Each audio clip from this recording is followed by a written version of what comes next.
Thank you. Any other comments, questions? They don't have to be about the Dharma talk. They can be about anything else. So Judy, could you talk a little bit about koan practice and how that have anything to do with everyday life in all the situations they were going through? Yeah, so that's a good question. So we have this practice, Kongan practice, which most people on the screen are doing, not everybody. So Kongan practice, you're asked these questions, like a monk asked Zen Master Joju, "Does a dog have Buddha nature?" And Joju answered mu, which means no, or has not. And then you ask, well, does a dog have Buddha nature? So they're usually these little sort of tiny, tiny 1 or 2 sentence stories. And then like that, monk asked Joju, blah, blah, blah, and Joju answered, blah, blah, blah. And then you're asked to some question related to the story. And the answers are never the sort of everyday standard answers. Like everyday standard, if you're asked, does a dog have Buddha nature, you answer yes and give an explanation reliant on the Buddhist sutras, or you answer no and you give an explanation, whatever. But that's not where kongans are coming from. So the answers in the kongans are coming from a place which is not our thinking mind. It's um, not our dualistic mind, the mind that splits things into categories and then acts as if those categories are real. And so the answer has to come from, I wouldn't even call it a deep place, kind of our original nature, the nature before speech, before thinking, which we all have it, and we all have it all the time. And it's not the same as intuition, because intuition gets pulled into stories, stories about our lives. But this is something where it's free of the story, it's free of the narrative line. It's this direct perception of the situation. And as you go through Kangan practice, as you do it and you answer more and more, or attempt to answer more and more of these questions, these hooks that come up in our lives these hooks, hook right there, that come up in these lives and in our lives, um, these hooks don't catch us as much anymore, and we learn to sidestep them, and we learn, the teaching phrase that the teacher will sometimes use is, you caught the hook, you're the fish and you caught the hook and now you're being dragged out of the water. We learn not to do that. We learn to see more directly, more clearly. It's like if somebody asks you, why did you stop killing your cat? You never killed your cat, and you never even had a cat. But you try to answer the question on the question's terms. You're stuck. And that's how we usually do things in our lives. We're usually responding on the question's terms. And then we're stuck. We can't shift the narrative. We're stuck in the narrative. And our job, in many ways, is to shift that narrative. And sometimes we can and sometimes we can't, but we don't have to be caught in it. And so Kongan practice, part of it, that's just one part of it, but part of it is learning not to get caught in the dominant narrative. We're the person who says, hey, the emperor actually is naked. He's not wearing any clothes. So that's what Kongan practice, I don't know, trains is not the right word. That's what Kongan practice encourages us to do. Because if we get caught in the dominant narrative, then we can't answer the Kangan. So it asks us to look at what's actually happening, not what our ideas of what's happening are, but look at what's actually happening. So that's the point of Kangan practice, or one of the points, and thank you for that question. Are there any other questions? I have a question, and it Mm-hmm. kind of merges the two threads. Mm-hmm. But like with the use of force, I've been in situations as I worked with children, and you're in the eye doctor's office, and you do have to hold the child, Mm-hmm. um, and hold them still so the doctor can look in their eyes, which is not a pleasant thing for anybody. Mm-hmm. But you know, there's a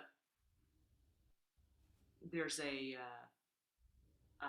there's the use of force, and then there's a respectful way to hold somebody Mm-hmm. and to care for them and to do that. So it's almost like being locked in. That if I'm holding a child or restraining a child, that I'm automatically using force. And wouldn't it be possible that perhaps you're not? That um, I don't know what the question is in that, other than than maybe we get caught into, if I'm holding on to the child or anybody or an animal, that I'm automatically using force, and maybe I'm not. Maybe that the restraint is can be done respectfully, because it's before the restraint, during the restraint, and after the restraint. That's all part of it, and that could be done respectfully. Or maybe I'm just deluding myself that those times that I sat there in the office holding a child, I was using force. I don't know which it is now. Or maybe there's nothing wrong with force. Perhaps so. Yeah, right. Because we have this idea, force is bad. Using force on a small child is bad, but yeah, sometimes it's necessary. Yeah. And I should say that my comment it wasn't about using force as bad. It was like, it seemed to me that to do it right away was counterproductive. So Margaret's brother tried a whole bunch of stuff. And then when that whole bunch of stuff didn't work, okay, we're going to do this. But if he went in, okay, we're going to grab that child and hold that child down now right away, you have to check things out, check out options. And that was sort of more where I was coming from. But yeah, we have these notions. We all have notions. Whatever particular society, and by society I mean the little micro society we live in, that we have ideas. Certain things are bad, certain things are good, and we have to let go of those. And what is actually functional? What is actually useful in the situation? And sometimes it's very counterintuitive of what is useful. There's the story of the greedy monk, and this monk was, he lived in this village, and he always, he charged a lot for all the ceremonies that monks do. They do when somebody dies, they do a ceremony. When somebody's born, they do a ceremony. They do ceremonies for this and ceremonies for that, and they do blessing ceremonies and all this kind of stuff. And he wanted a lot. You pay the monk, and he wanted a lot, and he sort of built up all these riches. He had, this was a long time ago, and these were all a long time ago in China, so it wasn't like just money, but he had like, grain and, all this stuff. He built up all this stuff. And then there's a famine. And of course, why was he building up this stuff? It wasn't for himself. It was because he knew that something bad was going to come down the pike, and he wanted the stuff to help the villagers. And so he gave everything away to help the villagers, So something that might look very awful that's going on, and yet it might serve a function. So yeah, so Margaret grabbing this kid, so the doctor could look at the ear. You look at, well, this woman's grabbing this kid, this poor kid, but no, in the moment, that's what's actually necessary. So yeah, there's a saying, good and evil have no self nature, good and bad have no self nature. It's like, what is the direction? What is functional? What in the moment is appropriate? And our ideas of what's good and bad often can prevent us from doing what's functional.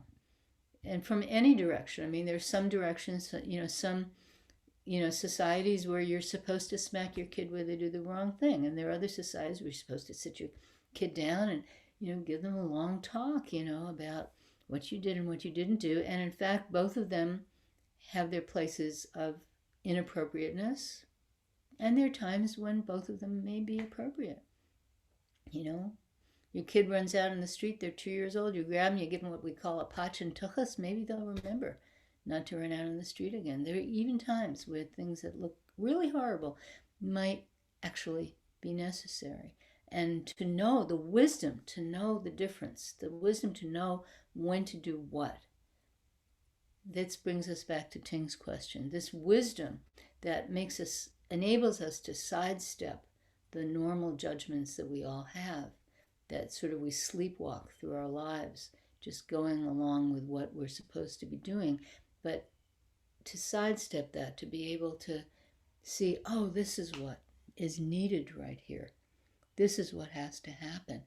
And to do it, as Liz said, not just respectably, but in a productive way. So the thing that's really needed can happen. A lot of times this stuff is from our own ego, like the story that Tom was telling. This guy, this doctor, his ego was really in there. He wanted to kill this kid, basically. He's so pissed off at this kid, right?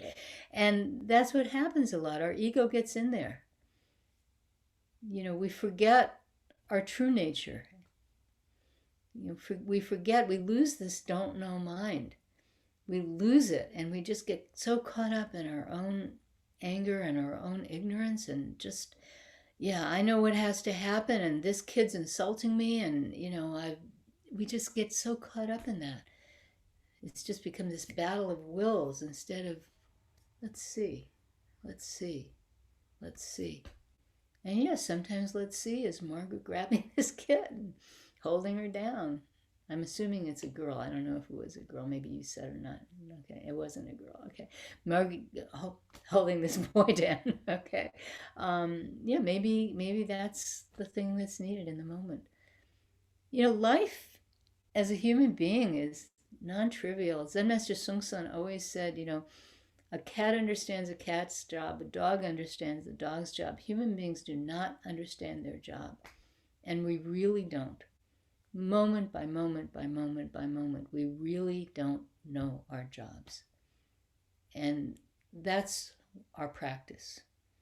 Our practice is moment by moment, know your job. Connect with your true nature. Connect with your true self. So your job becomes very clear. And your job is not up here. Your job is right there. That's where we know what it is. So our big job, help this world, but that's just a phrase. And how do we do that moment by moment by moment? That's where all our practice is pointing. And it really isn't easy, and we all blow it. But then you fall down, you stand up again. You fall down, you stand up again. You made a mistake, you say, you recognize you made a mistake, and you stand up and you try not to make that mistake again. That's our life. Everybody's life is like that. So, time for one short question if there is one. Okay, so thank you very much for your comments and questions.